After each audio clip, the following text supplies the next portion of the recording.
Hey everyone, welcome to another episode of the No Limit Selling Podcast. Today we have Joel Stevenson here. He's the head honcho at Yesware. And you got to love that name, man. It's like Yesware. Who can say no to that? Welcome to the program. Yeah, it's better being yesware is better than being nowhere. That be true. That will boom. Yeah. So, email, how old is email as we know it? I mean, I remember using a Unix-based Pine client back in the 90s when I was in college, and I think it was around a while before that. So I don't know. We got to be at least 35 years, something like that. Yeah, and what's interesting is for a lot of times that's been the glue that holds people together is email. And then now there's like an explosion of email, and I'm getting offers for all kinds of pills that I probably need, but I'm too scared to get, as hmm well as legitimate business stuff. So, in this landscape, how does Yesware fit in and be relevant and be useful and not be seen as something that'll be lost in the noise? Yeah, well, tools like Yesware, I mean, there are many such tools on the market today. I sometimes say that they can be used for good or evil. Mm, And, you can relentlessly spam with Yesware. It's certainly possible to do. Where actually it's harder to do it with Yesware than with some other tools, but you can definitely do it. Part of what we're really trying to do is fundamentally save people time. So, like, if you were to think about I mean, in some sense, the hierarchy of sales productivity, the first thing you want to do is you don't want to waste time doing things over and over again that you could just automate. yes. Um, the second thing you want to do is you want to get some information about what's happening and then try to use that information to your benefit. And then the third thing, if you're part of a team or a group, you want to share that knowledge with others so others can benefit. So the ideally what you're using Yesware for is you're using it to, maybe if you have a similar email that you're sending out, you might have a template for that. But then, typically we advise that people create the space for some personalization as part of Mm, that. And so you're not just blasting, the old mail merge out, but you're actually taking some time to make sure that message is specifically relevant to the recipient. And the bar for what it takes to be personalized and I think interesting to people keeps going up, and it's getting even harder now with the large language models, which make it a little bit easier to make it seem like you know something about a person when you maybe really don't. And so what we're really trying to do is create space for that. And so hopefully the time that you save by not, syncing things into Salesforce or mm. redoing things that you could do in an automated way, you're using for personalization and then to do the core sales activities like preparing well for a call, making sure you're asking good questions, doing good follow up, all that type of stuff. I was listening to an interview with the head honcho at Chat GPT. hmm And what was interesting was he was talking about, when they first started doing this, that they really thought that what they're going to do is take the rudimentary jobs first will be taken by AI, then the mid-tier, which would be accounting, stuff like that, and then finally the highly creative stuff at the top. And he said, what we're finding out is totally the opposite. We're taking the super creative jobs first, and then we're going to go for the middle, and then we're going to go for the driving a truck or operating machinery is going to be the toughest. So they had a sense of what reality was going to be like, and then reality hit. So for hmm you guys, when you first launched Yesware, what was your hypothesis, and has that changed in some way as you actually, met the public and clients? And so how's it evolved from where you thought it would be to where it is now? Yeah. Well, the original thesis of Yesware, this goes way back, and even before I wasn't the original founder of the company, so this predates me. But the original thesis was there was not software that was specifically built for salespeople. Mm, There was a lot of software that salespeople used, and we sometimes joke that it's called Salesforce because you have to force salespeople to use it. mm, But the original selling thesis of CRM was really about, hey, what happens? Like I remember we used to do this. Like, well, what happens if the person walks away with a Rolodex? Like you're screwed. Like, so you want to Right. have all that information in house as a as a sales management team. You need to understand what's in the forecast, what's going to close, what's not going to close. It was never meant to make reps better. It was Right. really meant to protect information and to provide visibility to senior management about what's going on with a company. And so, like, nobody ever sat down and said, "Oh, we're going to make reps more productive. We're going to give them CRM." It's like, no, we're going to, control them and get their information better via CRM. So the idea behind Yesware was like, well, what would it look like to create software that just actually made a rep's life better, and made sellers just simply more effective and enjoy their job more. So we started the original. I think the very original app was actually like a keyboard for a mobile phone. The founders had come from more the mobile space, Mm. to try. You could add little templates, if you're trying to type out an email on your mobile phone. But ultimately, we ended up landing on taking a concept from marketing automation, which was, who's opening your emails and what sort of analytics are you getting out of that, and adapting it to a sales use case where as soon as somebody opens the email, you get a notification. Now, I know a lot of people do that now, but 10 years, 12 years ago when I think we first came out with that, and like that was kind of groundbreaking. And so all of a sudden, for the first time, reps could understand who was interacting with their content, and then they could choose to immediately engage with that person when was sort of strike while the iron is hot, if Mm. you will.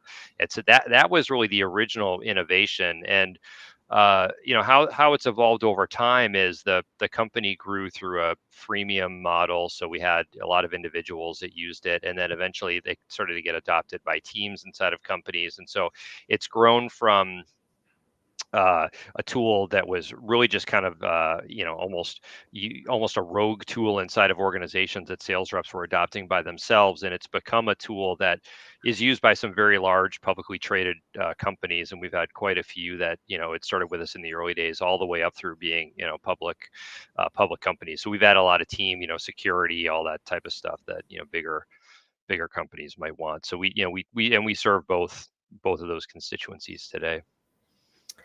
So, as you were looking at why did they bring you in, Joel? Like, what was going on? It was like for them to grow more. Like, uh, what made them ask you to come, and what attracted you to come join the company?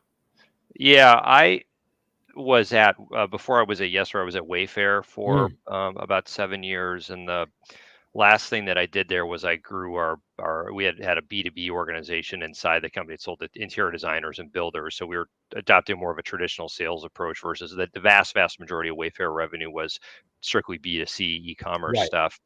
And so we grew that. We had about, I think, 500 people and about 400 million in revenue when I left. And the company just got a little bit too big for me. And I just sort of felt like my heart was in the earlier stage. And so I just decided to leave.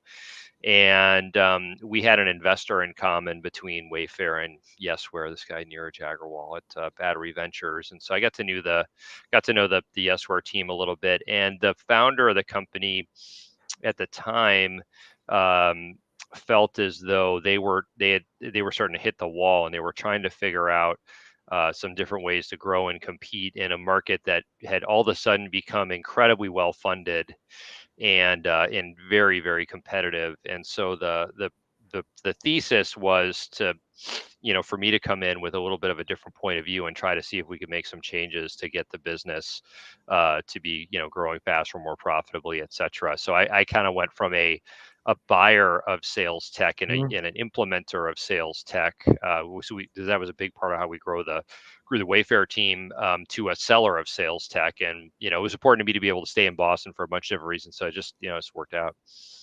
Nice. What's kind of interesting is for a lot of smaller companies, it's like we can't afford to get the level of talent we need to grow to the next level. But there's a lot of Joels out there that are like, hey, my sweet spot is from 10 million to 50 million. Now I'm in a $500 million company. It's just not my bag. So, Mm. dear business owners, there's hope out there.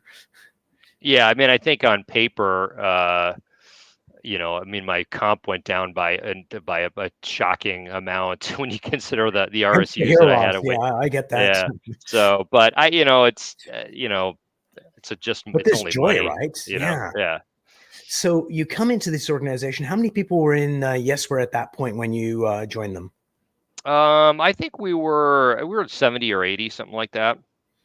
Okay, so generally an organization either purposefully or just by default have a culture in place. And oftentimes the posters on the wall talking about the culture and what the real culture is, there's a delta between the two. Hmm. So when you came in, what did you see and what did you want to modify to, make this just a more effective organization?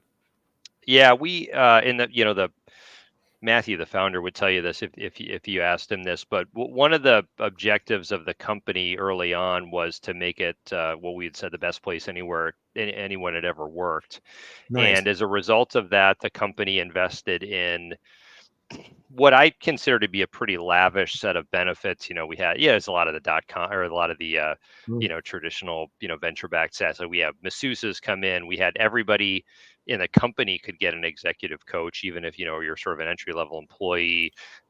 We had unlimited vacation. We had all the all the mm, things. And I think part of the idea behind that, which I think was a good idea, was that the talent market was very crowded, and if you want to get the best talent, you should try to create the best conditions, such that that talent will want to come and stay at your company. I mean, we weren't necessarily able to pay at the top of the range, especially when you consider what the FANG companies were paying developers, etc.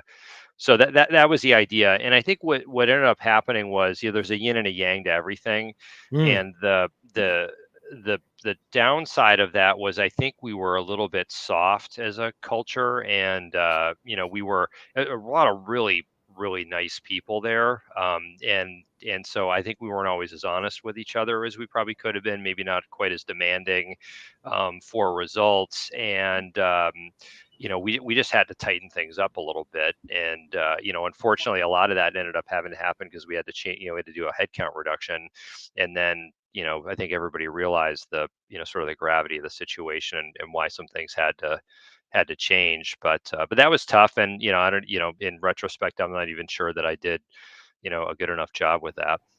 What's kind of interesting is, our mothers all said, if you don't have anything nice to say, don't say anything at all. And it kind of, politeness was a really good tool for elementary school, but politeness kills profits because it gets in the way of people really coming together and solving problems really quickly and moving on, as opposed to doing that. So let's turn to a new company using Yesware as a possible solution to move forward.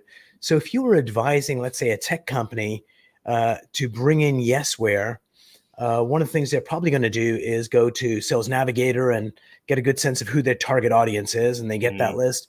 So Joe, walk me through an ideal way to get that target list and then start using Yesware effectively to open up conversations with potential customers. Yeah, I mean, typically you would devise some sort of an outbound campaign, and that and our research suggests that the best outbound campaigns have 7 to 8 touches over Mm, 14 days across different media, so whether it's LinkedIn touch or email or phone calls. So that's we would probably say start with the thing that we that works in aggregate, and your mileage may vary, but it's sort of a good place to start. And then make sure that as you're constructing that campaign, that you're doing it in such a way that you're giving reps the ability to personalize, and you're giving them the space to actually then execute that personalization. And so if you are building a list from Sales Navigator, you should know some things about the person, and you should have a point of view about how your product or service is going to help that company, and that ought to come through right away. And the person that's receiving that first email ought to know that it was sent by somebody that cares about them and has done some work versus just a random blast. And right. if you can do that, then and then you seed that across multiple members of a team, you then start to introduce some variations to that, and you can then start to see which variations do better than other variations. And so you might find that, well, actually, it's way better when we send the white paper second versus first, or these Mm. subject lines tend to work better, or this length of email tends to perform. I mean, there's infinite permutations of these things, but that test and learn culture is critical. And then as the is sort of the winning variants, if you will, are found, then you want to make sure that those get shared across the team. And that's a way you can start to find that repeatable, scalable motion. Mm. And once you have that, then hopefully you've got an ability to put more leads into the top of the funnel via other means, or hire more reps, etc.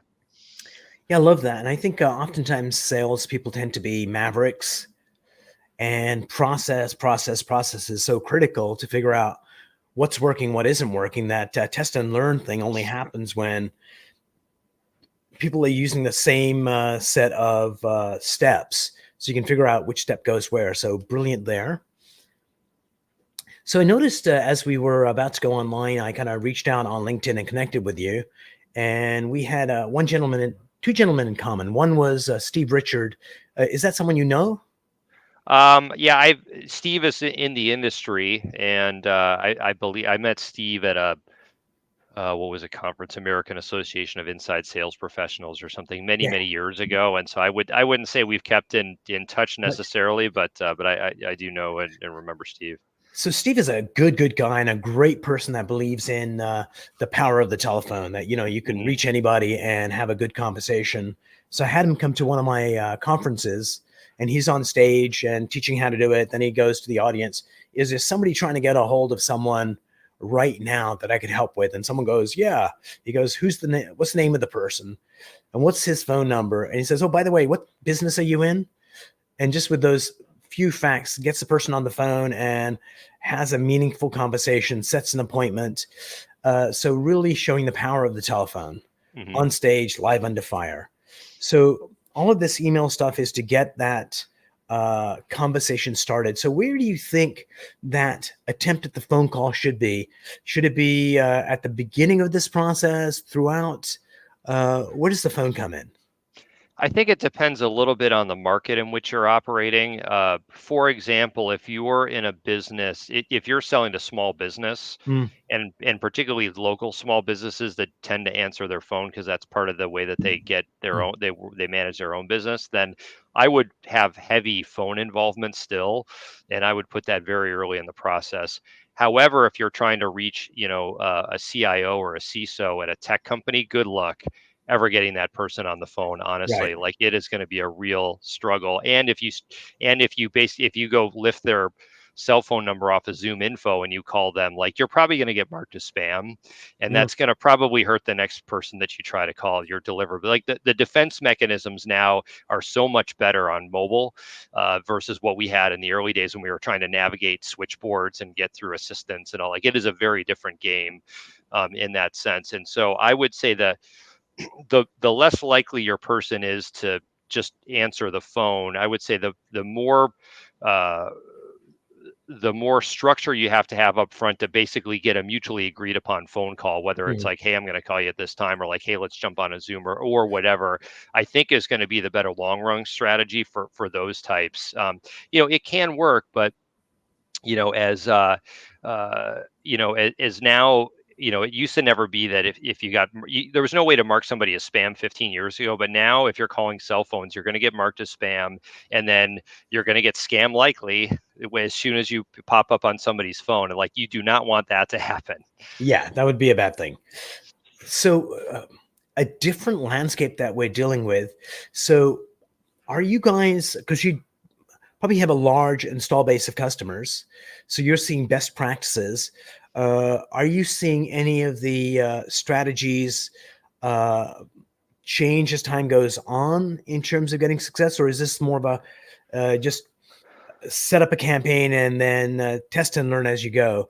Have you gained any insights? I guess is a better way of asking that question.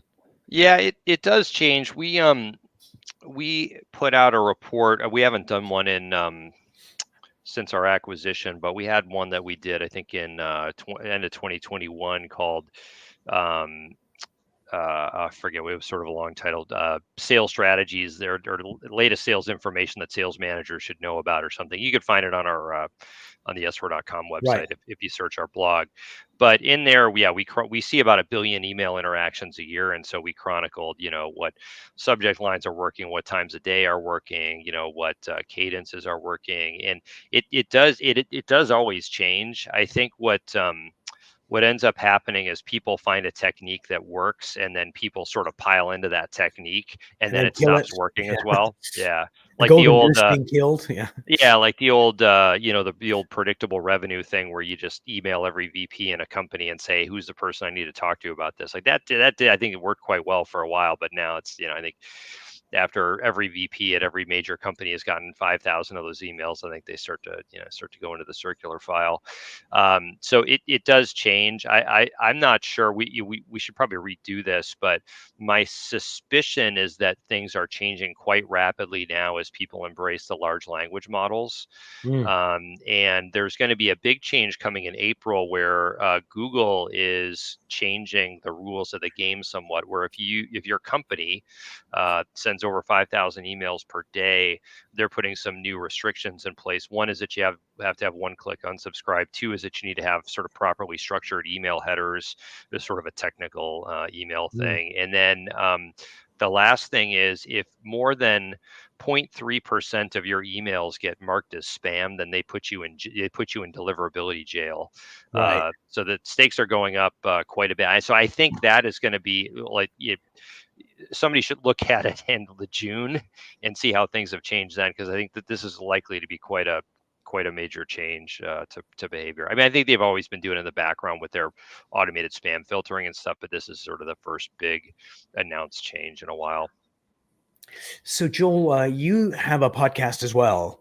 What's the name of the podcast? It's called The Hard Sell. And what brought about that name? It's sort of a jokey name. My kids make fun of it to no end. But the general idea is it's hard selling doesn't work, but selling is hard, and so let's try to Mm. bring people that really understand sales and sales technology to talk about interesting topics and what's working and what's not working. So, who's a guest that comes to mind that was a standout episode?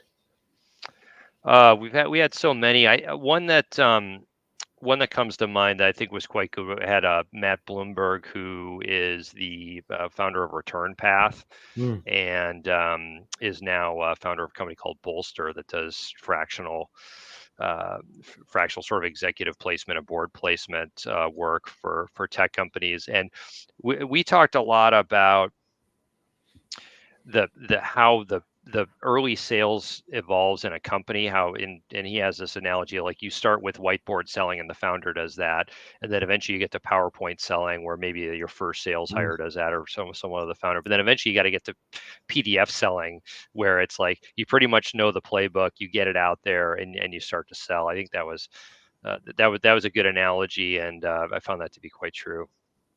One of the things that one of the presentations I saw, I forget the name of the person that did it.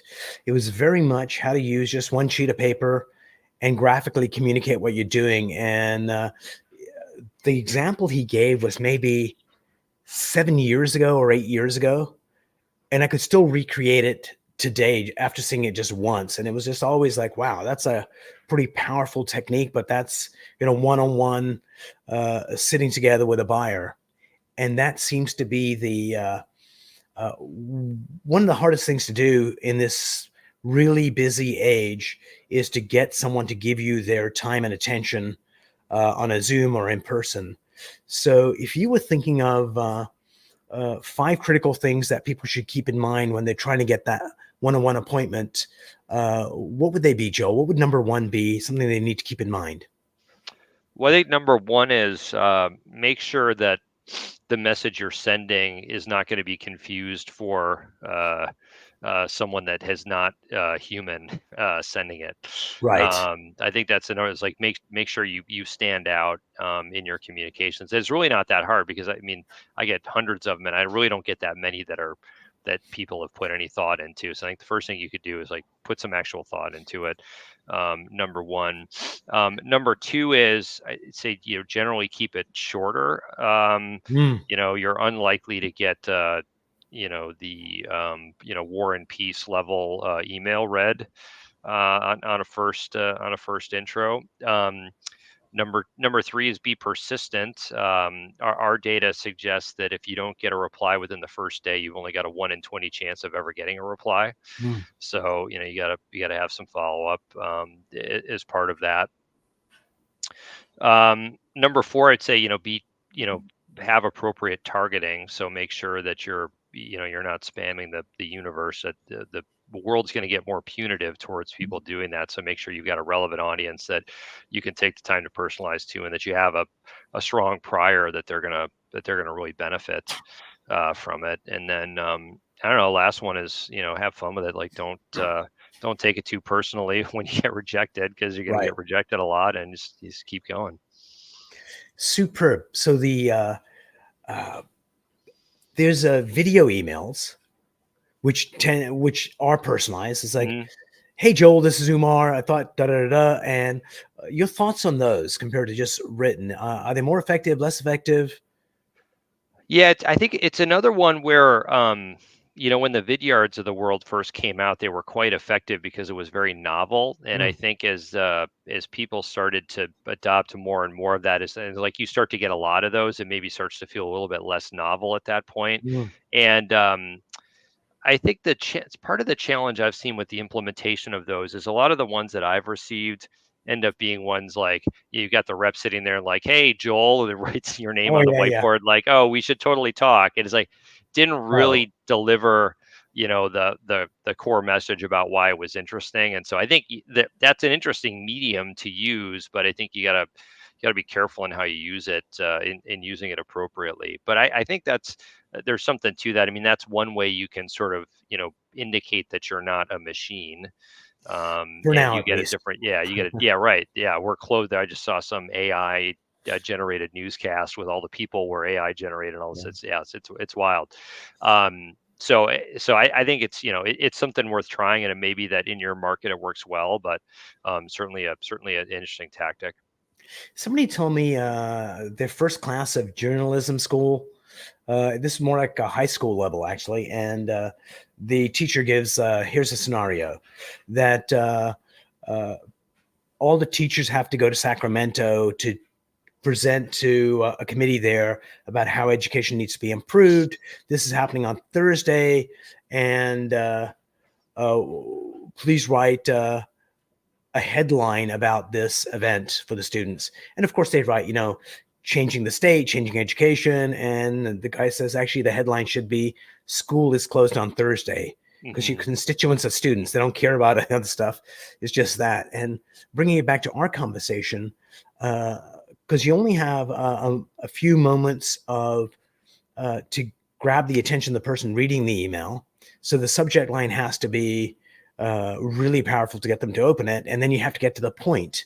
So, any example comes to mind of a particular email getting to the point really, really quickly that you went, "These guys did a really good job."